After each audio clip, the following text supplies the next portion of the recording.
कि अमेरिकी राष्ट्रपति जो बाइडेन और प्रधानमंत्री नरेंद्र मोदी के बीच फोन पर बातचीत हुई है और ये बातचीत बेहद महत्वपूर्ण है। बिल्कुल, देखिए बातचीत काफी खास इसलिए हो जाती है क्योंकि प्रधानमंत्री नरेंद्र मोदी ने बांग्लादेश में अल्पसंख्यकों पर जो अत्याचार हो रहा है उनकी सुरक्षा पर जोर दिया, जिसकी तारीफ बाइडेन भी करते हुए नजर आए। रिपोर्ट के जरिए दिखाते हैं क्या कुछ बातचीत हुई है।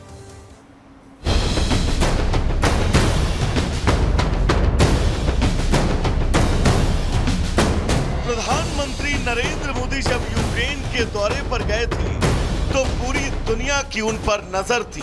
सबको उम्मीद थी कि पीएम मोदी वहां से युद्ध विराम का संदेश लेकर आएंगे। उनके लौटते ही सोमवार को पीएम मोदी के सबसे पहले बात अमेरिकी राष्ट्रपति जो बाइडेन से हुई। पीएम मोदी और अमेरिका के राष्ट्रपति जो बाइडेन के बीच फोन पर बातचीत हुई। दोनों नेताओं ने द्विपक्षीय संबंधों पर लंबी चर्चा की। इस बीच ये भी बताया गया कि पीएम मोदी और अमेरिकी राष्ट्रपति के बीच रूस यूक्रेन युद्ध को लेकर बातचीत हुई। पीएम मोदी के यूक्रेन से लौटने के बाद जो बाइडेन से बातचीत के अलग कूटनीतिक मायने हैं।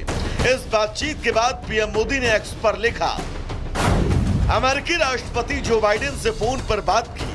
हमने यूक्रेन की स्थिति सहित विभिन्न क्षेत्रीय और वैश्विक मुद्दों पर विस्तार से विचार विमर्श किया। मैंने शांति और स्थिरता की शीघ्र वापसी के लिए भारत के पूर्ण समर्थन को दोहराया। हमने बांग्लादेश की स्थिति और वहां बंगाली हिंदू अल्पसंख्यकों की सुरक्षा पर भी चर्चा की। बांग्लादेश के मुद्दे पर दोनों देशों के बीच इसलिए चर्चा भी अहम है क्योंकि कहा जा रहा है कि बांग्लादेश में जो कुछ हुआ उसके लिए अमेरिका जिम्मेदार है। ब्यूरो रिपोर्ट और रिपब्लिक भारत।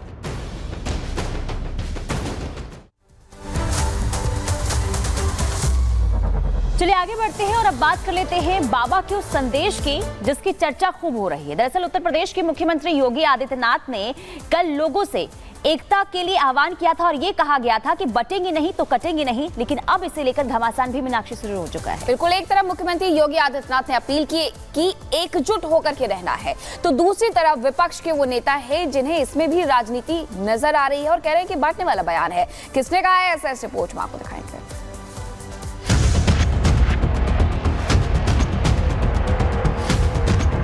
बटेंगे तो कटेंगे, एक रहेंगे तो नेक रहेंगे। जो यहाँ का खाता है और कहीं और का बजाता है, ये नहीं चलेगा। की पार्टी के लोग उनको हटाना चाहते हैं मुख्यमंत्री के पद से, तो शायद वो बीजेपी को कह रहे हैं कि बटेंगे तो कटेंगे। उत्तर प्रदेश के सीएम योगी आदित्यनाथ ने राष्ट्र सर्वप्रथम और एकजुट होने का आह्वान किया तो राजनीति का पारा चढ़ गया। सीएम बोले, राष्ट्र से बढ़कर कुछ नहीं, हम बटेंगे तो कटेंगे। राष्ट्र से बढ़कर के कुछ नहीं हो सकता, कुछ नहीं हो सकता। और राष्ट्र तब सशक्त होगा जब हम एक रहेंगे, नेक रहेंगे, तभी नेक रहेंगे। बटेंगे तो कटेंगे। आप देख रहे हैं ना, बांग्लादेश में देख रहे हो ना, तो वो गलतियां यहां नहीं होनी चाहिए।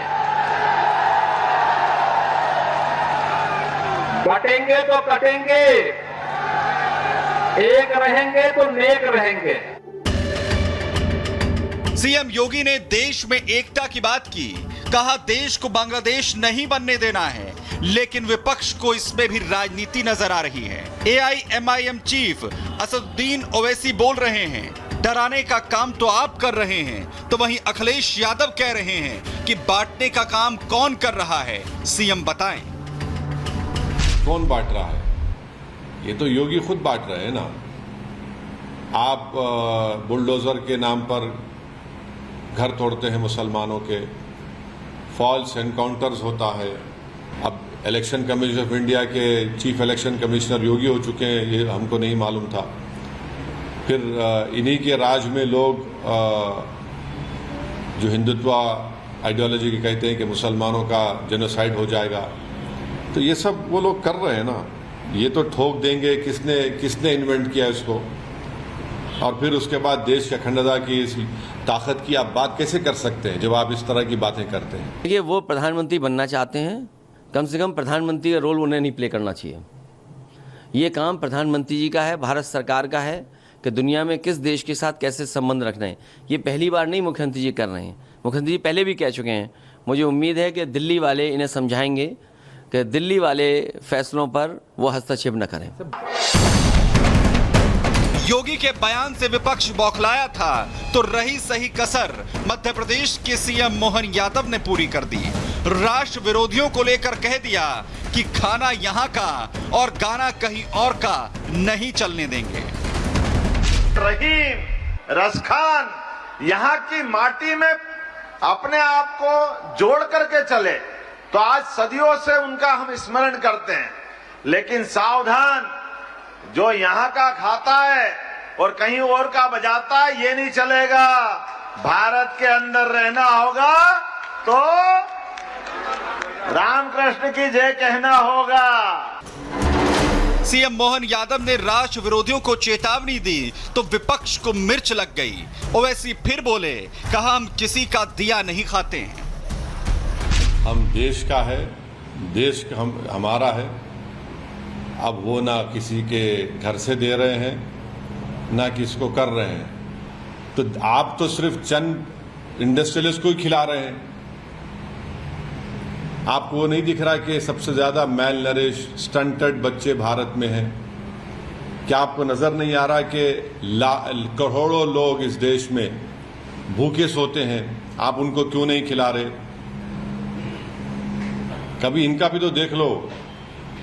और आप जो बात कर रहे हैं मध्य प्रदेश के मुख्यमंत्री, ये देश सबका है, आप अपनी जेब से नहीं खिला रहे हैं। लेकिन सवाल यह है कि ओवैसी साहब को आखिर मिर्ची क्यों लगी? चाहे सीएम योगी हो या फिर एमपी सीएम मोहन यादव, दोनों के बयान से विपक्ष को आखिर दर्द क्यों हो रहा है? और सवाल यह है कि आखिर राष्ट्र एकता से विपक्ष को दिक्कत क्यों है? सीएम योगी की एकजुट होने की बात आखिर विपक्ष को गलत क्यों लग रही है? और राष्ट्र विरोधियों के खिलाफ बयान देना क्या गलत है? वहीं सीएम योगी का बयान भले ही विपक्ष को बांटने वाला लगता हो, वहीं आचार्य प्रमोद कृष्णम ने कहा कि विपक्ष देश के विभाजन में लगा है। योगी जी जो कह रहे हैं वो सत्य है। जो भारत के टुकड़े करने की बात करेंगे, भारत से आज़ादी की बात करेंगे, उन्हें आप अपना नेता बनाएंगे हैं? तो अगर आप भारत को बांटने की बात कर रहे हैं, हम भारत को बांटने की बात नहीं कर रहे हैं, हम तो भारत को बांटने वालों के खिलाफ हैं। हम तो कह रहे हैं सनातन को एक रखना है। सनातन एक रहेगा तो भारत एक रहेगा। इसीलिए मैं कहना चाहता हूं कि ना बंटने देंगे और ना कटने देंगे। ऐसे में सवाल ये कि अगर देश विरोधियों के खिलाफ और देश बांटने वालों के खिलाफ कोई आह्वान कर रहा है तो वो विभाजन की राजनीति कैसे है?